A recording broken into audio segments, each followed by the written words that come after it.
The Hague Institute for Innovation of Law has recommended that to ensure people-centered justice, the root causes of legal problems should be addressed for lasting justice.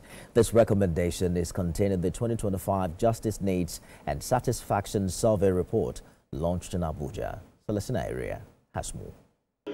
This survey was conducted in 18 states across the 6 geopolitical zones in the country. It is a 3-year study of same group keeping track of the problems reported in 2022 and how they have developed or resolved.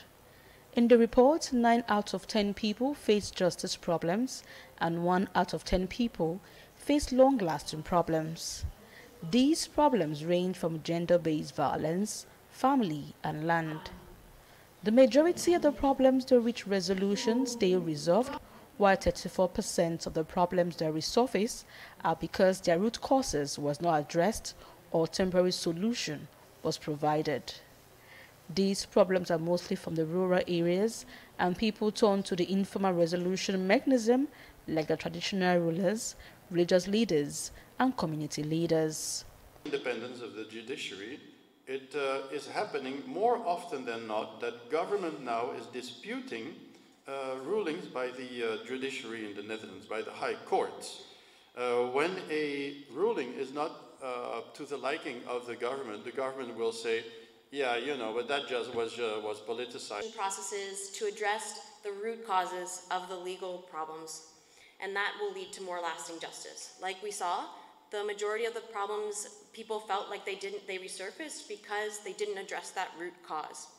And so that's going to be really important, that resolution processes don't just work on sort of surface level symptoms of a problem, but try to really go through a full dispute resolution process. You go to your village and there's a land dispute. Even when you fix the land dispute, there's tension between neighbors.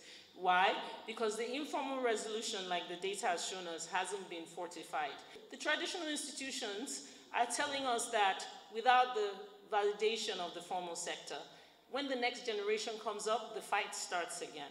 All the methodology or mechanism of problem resolution, whether family issues, community, neighbor, money, all sorts of forms have been built into our traditions in Nigeria from the beginning of Nigeria. At the end of the launch, emphasis was placed on the critical need for a comprehensive framework that incorporates traditional institutions to ensure more effective and accessible justice for all Nigerians. Celestina Area, TVC News, Abuja.